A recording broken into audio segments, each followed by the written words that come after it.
Recent history میں عالم اسلام کو سب سے زیادہ نقصان پہنچانے والے برطانیہ کے جاسوس لارنس آف عریبیا اس کے ساتھ ساتھ کشمیر پر بہت عرصے تک حکمران رہنے والے خاندان شیخ عبداللہ، فاروق عبداللہ اور عمر عبداللہ کے ساتھ۔ تو آواری ہوٹل کا، لارنس آف عریبیا کا اور شیخ عبداللہ اور اس کے خاندان کا آپس میں کیا تعلق ہے؟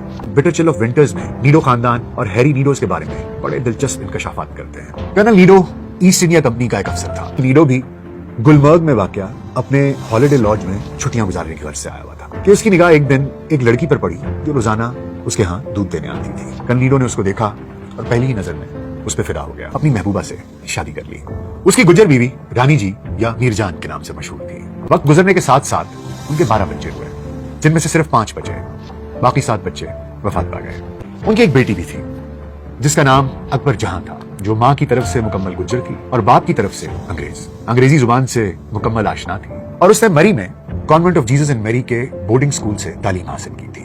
مشہور زمانہ لارنس آف عریبیا، جی ہاں وہی لارنس آف عریبیا جس نے سلطنت عثمانیہ کو تباہ کرنے میں کلیدی کردار ادا کیا، وہی لارنس آف عریبیا جس نے عرب قبائل کو سلطنت عثمانیہ کے خلاف بغاوت کرنے پر اکسایا، وہی لارنس آف عریبیا جو آج کے اسرائیل کی بنیاد رکھنے میں سب سے پہلا پتھر رکھنے والا تھا، کیونکہ اسی کی وجہ سے سلطنت عثمانیہ ٹوٹی اور مسلمانوں کا راج ختم ہوا، وہی لارنس آف عریبیا جس نے افغانستان میں بھی امان اللہ کا تختہ الٹنے میں کلیدی کردار ادا کیا، وہی لارنس آف عریبیا جو مسلمانوں کا پچھلی صدی کا سب سے بڑا دشمن تھا، وہی لارنس آف عریبیا لاہور میں موجود تھا۔ لارنس آف عریبیا عربی زبان کا ماہر تھا، اس کی قرات بہت اعلیٰ تھی اور معلومات انتہائی جامع تھی۔ برٹش سیکرٹ سروس نے لارنس کو لاہور میں لانچ کیا۔ افغانستان میں اپنا مشن پورا کرنے کے بعد لارنس آف عریبیا لاہور آ گیا اور لاہور کے نیڈوز ہوٹل میں چیک ان کیا۔ یہاں پر اس کی ملاقات اکبر جہاں سے ہوئی۔ 17 سالہ اکبر جہاں جو سن 1928 میں اپنا اسکول پورا کر کے لاہور اپنے والد کے ہوٹل میں ان کا ہاتھ بٹا رہی تھی۔ پہلے ان دونوں کی دوستی ہوئی، مگر جب قربتیں حد سے زیادہ بڑھنے لگیں تو کرنل ہیری نیڈوز نے دونوں کی شادی کروا لی۔ لیکن صرف 3 ماہ بعد جنوری سن 1929 میں امان اللہ خان کا تختہ الٹ گیا اور ان کی جگہ ایک برطانوی نواز حکمران افغانستان کے تخت پر بٹھا دیا گیا۔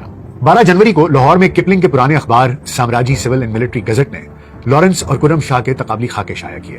کلکتہ کے اخبار لبرٹی نے اطلاع دی کہ خرم شاہ در حقیقت برطانوی جاسوس لارنس آف عریبیا تھا اور اس نے افغانستانی سرحد پر وزیرستان میں اپنی سرگرمیوں کا تفصیلی بیان دیا تھا۔ یہ ساری انفارمیشن پبلک ہونے کے بعد کرنل ٹی ای لارنس کو ہندوستان میں رکھنا برطانیہ کے لیے خطرہ تھا اور وہ ہندوستان میں ان کے لیے ایک لائبلٹی بن رہا تھا، اس لیے برطانوی حکومت نے کرنل ٹی ای لارنس کو واپس برطانیہ بلانے کا فیصلہ کیا۔ کرنل لارنس کی برطانیہ واپسی کی خبر پر ہیری نیڈوز نے اسے اکبر جہاں کو طلاق دینے کا مطالبہ کیا اور ہیری نیڈوز اپنی بیٹی اکبر جہاں کو لے کر واپس کشمیر چلا گیا، جہاں لارنس سے طلاق کے 4 مہینے کے بعد اکبر جہاں کی شادی شیخ عبداللہ کے ساتھ کر دی گئی، وہی شیخ عبداللہ جو خود اور بعد میں اس کا بیٹا اور اس کا پوتا کشمیر کی سیاست پر راج کرتے رہے۔ کہتے ہیں شیخ عبداللہ نہرو کے قریب تھا، کانگریس کے قریب تھا اور شاید اس نے کہیں کشمیر کاز کے ساتھ کمپرومائز بھی کیا۔ اکبر جہاں ایک بہت ہی دلچسپ کردار ہے جسے انگریزی میں کہتے ہیں کہ ایک بڑا انٹریگنگ کیریکٹر ہے، جس نے بہت سے ادوار دیکھے، بہت سے لوگ دیکھے اور بہت ہی فاصلہ طے کیا۔